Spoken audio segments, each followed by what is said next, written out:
Muito bem, nós estamos de volta aqui para mais uma aula do curso da ETAD. Estamos estudando sobre liderança cristã e essa é a nossa lição de número 9.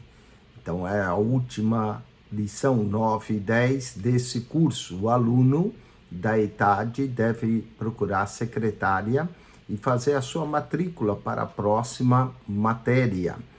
Vamos à lição, então, de número 9 e depois a 10 para concluir sobre liderança cristã.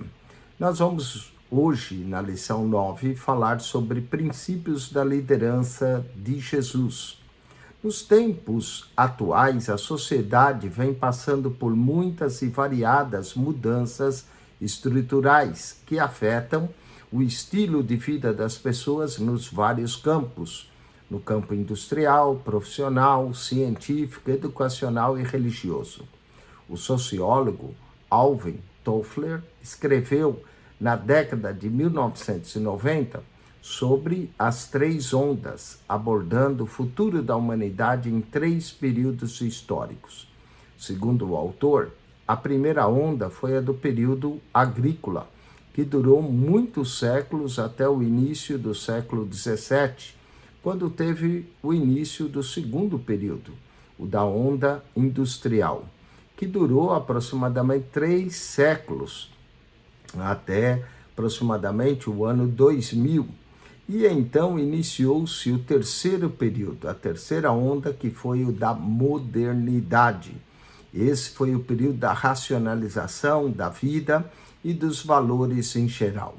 Nessa terceira onda, a igreja foi e está sendo desafiada com o engodo do crescente e mascarado secularismo materialista, no qual não há espaço para realidades sobrenaturais da parte de Deus.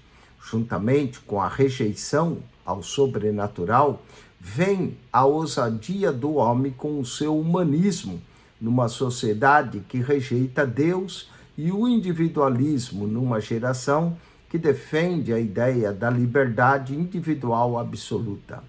Mas não parou por aí. Essas características do modernismo abriram espaço para um novo período denominado pós-modernismo, cujos sinais são manifestos e são o antropocentrismo, o homem como centro do universo, a relativação dos valores. Tudo agora é relativo, já não há mais nada absoluto. E a pluralização, ou aceitação de tudo, e a secularização. Nesse período atual, percebe-se a morte dos ideais e a supervalorização das emoções, a crise da ética, o narcisismo individualista, a perda da fé em Deus e a crescente ignorância das Sagradas Escrituras como a infalível palavra de Deus.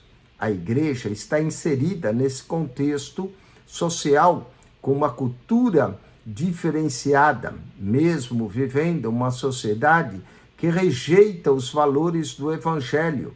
Não se pode ignorar o fato de que, para tal tempo, apenas um sistema superou as eras e sobressai-se na realidade atual. O sistema da liderança estabelecida pelo Senhor Jesus Cristo, esse permanece capaz de influenciar, prevalecer e triunfar em qualquer cultura. Cristo estabeleceu a liderança serviçal, quebrando a praxe tradicional da liderança impositora. Passado 2000 anos, o estilo de liderança de Jesus, que traz em si os princípios do reino de Deus, tem sido capaz de produzir autênticos líderes, conscientes e dedicados aos seus papéis, não apenas no campo religioso, mas também nas áreas seculares.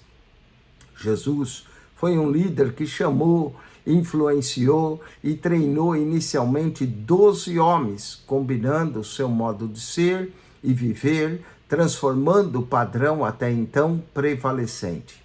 Assim sendo, não apenas aqueles 12 primeiros homens mas milhões de pessoas assimilaram e continuam a assimilar, através dos séculos, a sua modelar forma de liderança.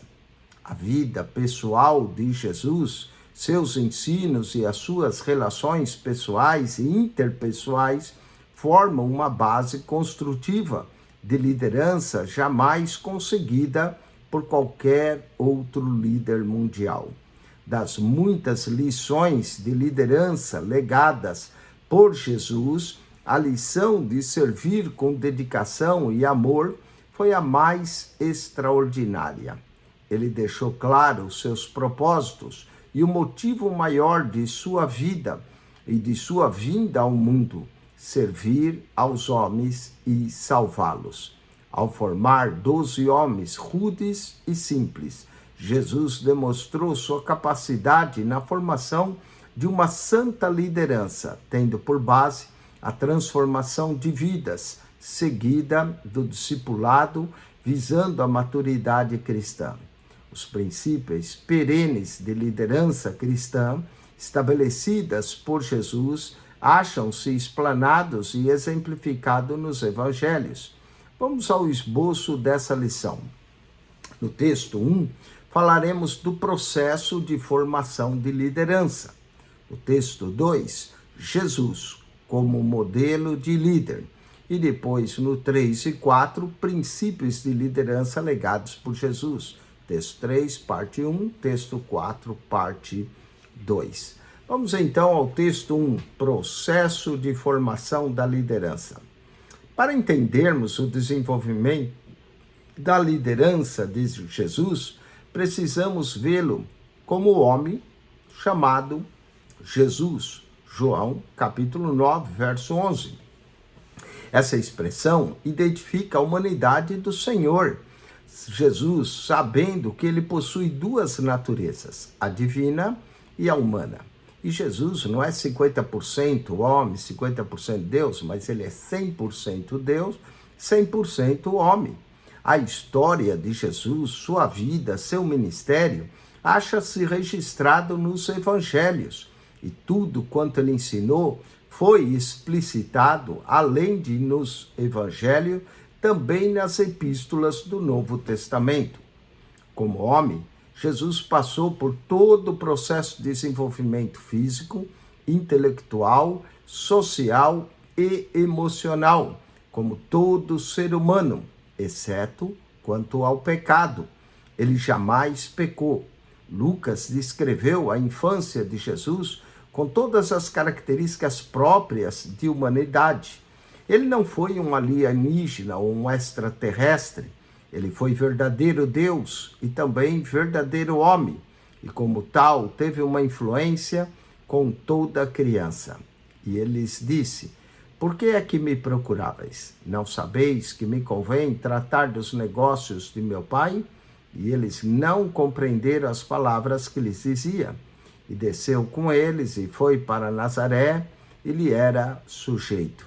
E sua mãe guardava no seu coração todas essas coisas. E crescia Jesus em sabedoria, e em estatura, e em graça para com Deus e os homens. Os evangelhos retratam pouco a infância e a adolescência de Jesus, porque o objetivo dos evangelistas era registrar o seu ministério de pregação, ensino e milagres. O texto 2 de Lucas apresenta, Lucas 2, o processo de formação de Jesus. E ao declarar que crescia Jesus em sabedoria e em estatura e em graça para com Deus e os homens, Lucas 2, 52, sua infância e adolescência tiveram um desenvolvimento físico, intelectual e espiritual dentro da normalidade e da naturalidade de todo ser humano, como Lucas relata. Falemos agora da preparação de Cristo para a liderança.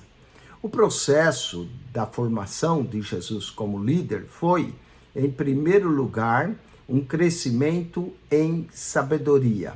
Isso é, como criança normal, desenvolveu a mente, chamando a atenção dos doutores da lei, no templo de Jerusalém, pelo conhecimento que tinha das Escrituras. Lucas 2, verso 46 a 49. Era costume o menino judeu, com a idade de 12 anos, tornar-se um filho da lei, que é o bar mitzvah, a partir de quando assumia os deveres e as obrigações religiosas, uma vez que já passara pelo rito da circuncisão. Era entregue, então, aos cuidados dos mestres do templo ou de uma sinagoga para a preparação intelectual e religiosa. Jesus foi, sem dúvida, um menino brilhante, com inteligência, porque demonstrava um inigualável conhecimento de Deus, como nenhum outro menino possuía. Em segundo lugar, ele crescia em estatura, isto é, em vigor físico. Jesus, como todo menino, havia passado pelo ritual do bar mitzvah, que é uma cerimônia de maioria espiritual no judaísmo. O menino é convidado a fazer a leitura pública da Torá, lei de Moisés, pela primeira vez ao completar 13 anos de idade. Toda a bagagem intelectual e teológica foi sendo assimilada por Jesus como parte de sua preparação para o exercício da liderança. Falemos agora do crescimento de Cristo em graça. Em terceiro lugar, diz que Jesus crescia em graça para com Deus e os homens. A palavra graça, na língua original do Novo Testamento, charis, significa favor e pode abranger também outros sentidos como graciosidade, simpatia, bênção, etc., ou até mesmo carisma, não é? No contexto de Lucas 2,52, a palavra graça refere-se ao modo como aquele menino relacionava bem com os homens e crescia sobre a graça de Deus. Consciente de seu vínculo com o Pai, Lucas 2,49, e o Pai Celestial aprovava e se comprazia com o crescimento de seu Filho Jesus. Ao referir-se a Deus com a expressão meu Pai, Jesus indicava que sua vida era exclusivamente dedicada aos interesses do Pai. Essa graça especial revelar-se-ia em sua liderança, quando reunisse as pessoas que fariam parte do grupo que ele lideraria para se tornarem os líderes do futuro. Em relação à graça diante dos homens, Jesus era um homem de constituição física normal, que podia facilmente confundir-se com outros homens. Sua graça, porém, estava na comunicação com as pessoas. Portanto, socialmente, Jesus sabia se conduzir de tal forma que as pessoas de todas as classes sociais o respeitavam. Sabia ser energético em seus discursos contra os falsos mestres religiosos e, ao mesmo tempo, ser cortês com as crianças e as mulheres. Vamos aos exercícios. Assinale com X a alternativa correta. Para acompanharmos o desenvolvimento da liderança de Jesus, precisamos vê-lo como o homem chamado Jesus, João 9:11. Expressão que se identifica a humanidade do Senhor, sabendo que ele possui duas naturezas. Aqui, letra B, a divina e a humana. 9.2. Os evangelhos apresentam poucos relatos da infância e adolescência de Jesus, uma vez que o principal propósito dos evangelhos foi evidenciar aqui, todas estão corretas, seu ministério de pregação, seus ensinos, seus milagres. 9.3. A afirmação de que Jesus crescia em graça para com Deus e os homens indica, vamos lá, letra A diz crescia, relacionado bem com os homens, verdade. Crescia sobre a graça de Deus, consciente de seu vínculo com o Pai, Lucas 2,49, verdade. E era aprovado pelo Pai e se comprazer com o seu crescimento. Então aqui todas estão corretas. 9.3, todas estão corretas. Vamos a 9.4. Em Lucas 2, verso 46 a 49, observamos que Jesus, uma criança normal como as outras, destacava das demais por ler a Torá, lei de Moisés, com apenas 13 anos, tornar-se um filho da lei com apenas 12, e seu conhecimento das Escrituras Sagradas. Aqui todas estão corretas. Todas estão corretas.